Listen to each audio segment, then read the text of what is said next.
Say yes to new beginnings. Yes. Say yes to new standards of excellence. Yes. Say yes to engaging reportage with a difference. Yes. Introducing Yes International Magazine.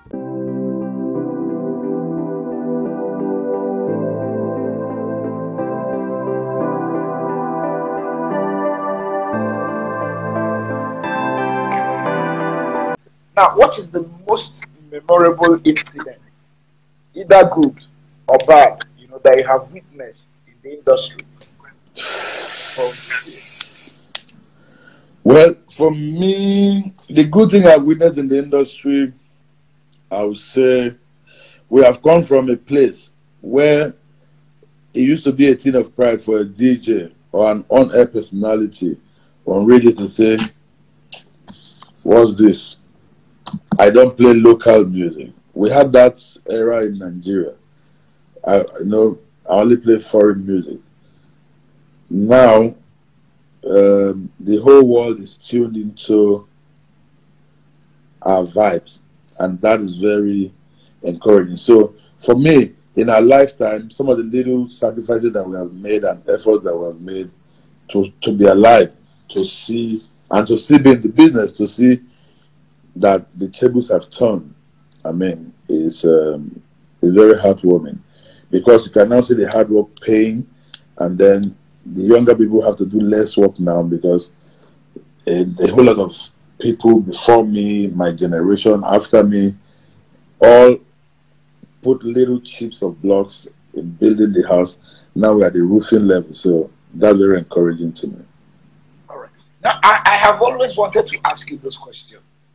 Most artists, when they start out, or at some point in their career, they're rolling in millions.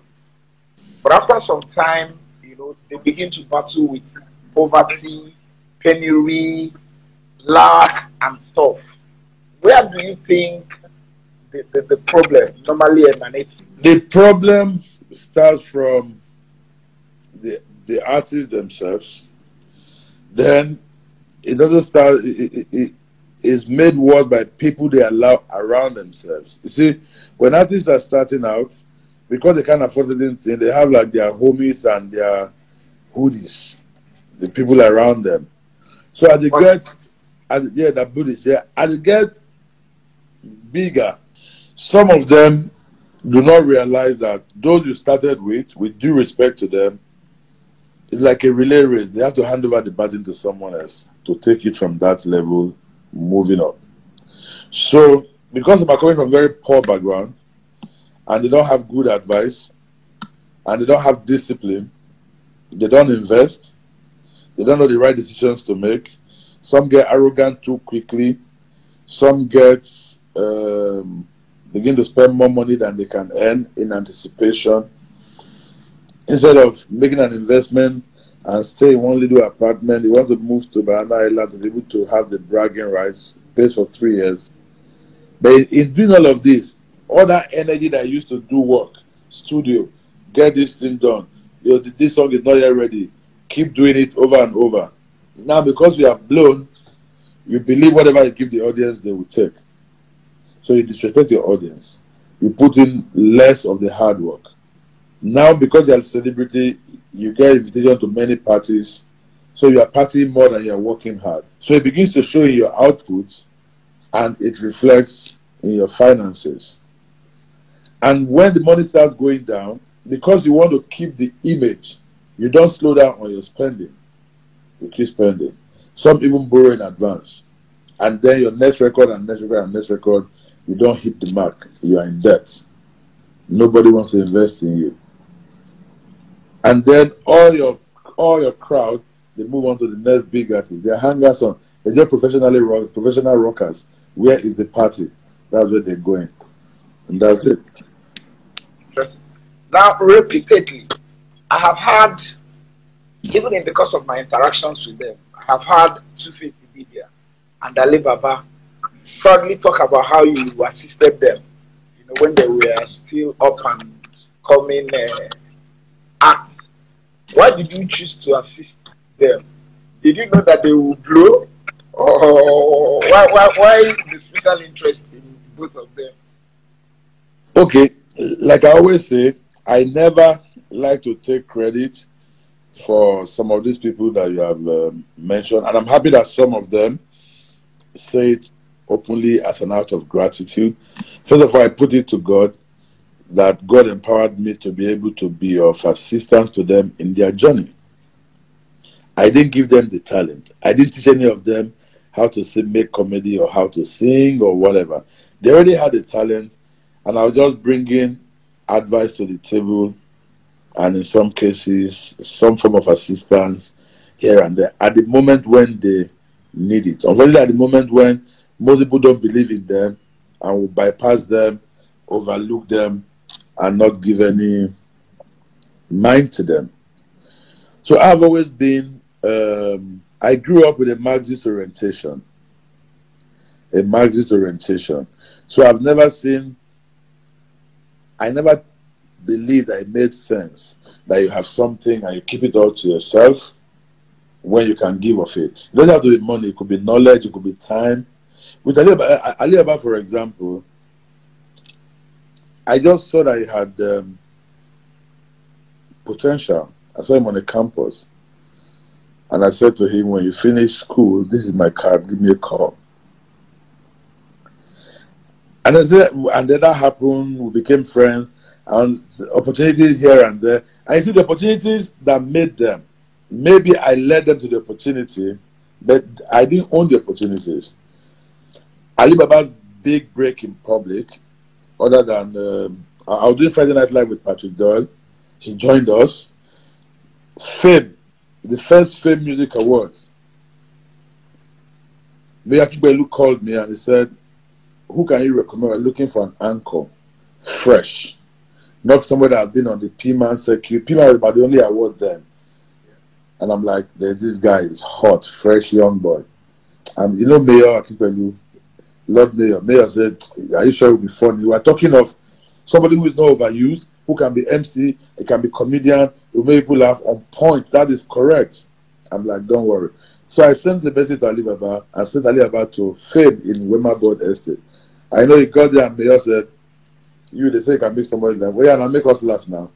Which is the most embarrassing thing you can do to a comedian. And this is a young person in that, Fame was like, it was like being in HQ of Microsoft at the time.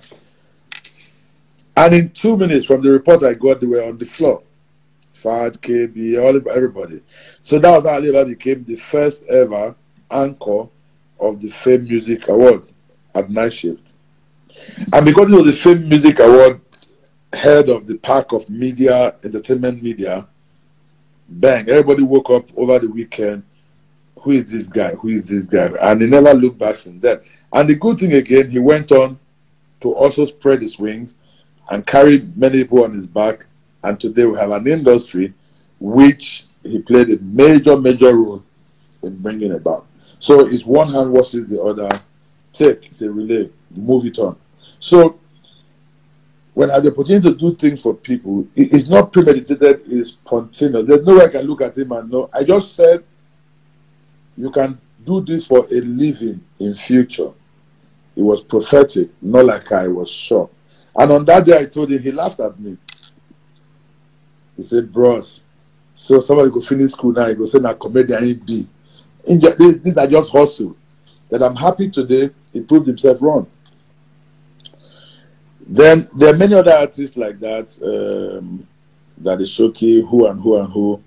Our paths crossed accidentally, and I think there's something they need. It could be advice, it could be funds, it could be attention, and I give it.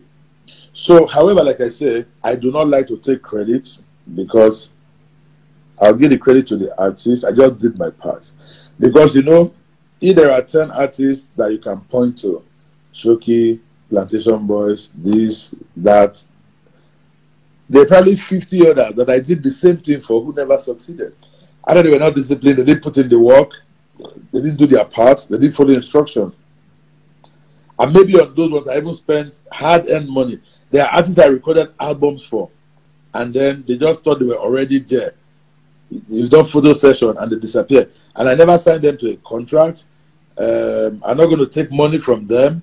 but they just disappointed themselves. There are artists that I helped, record a couple of songs for them, and I'm like, if these songs come out, if they are good and they succeed, if you want me to manage you, you will come then and sign. But I don't want to hold you to ransom at this point of your need. So whatever I'm doing for you is you have the freedom to walk away with it.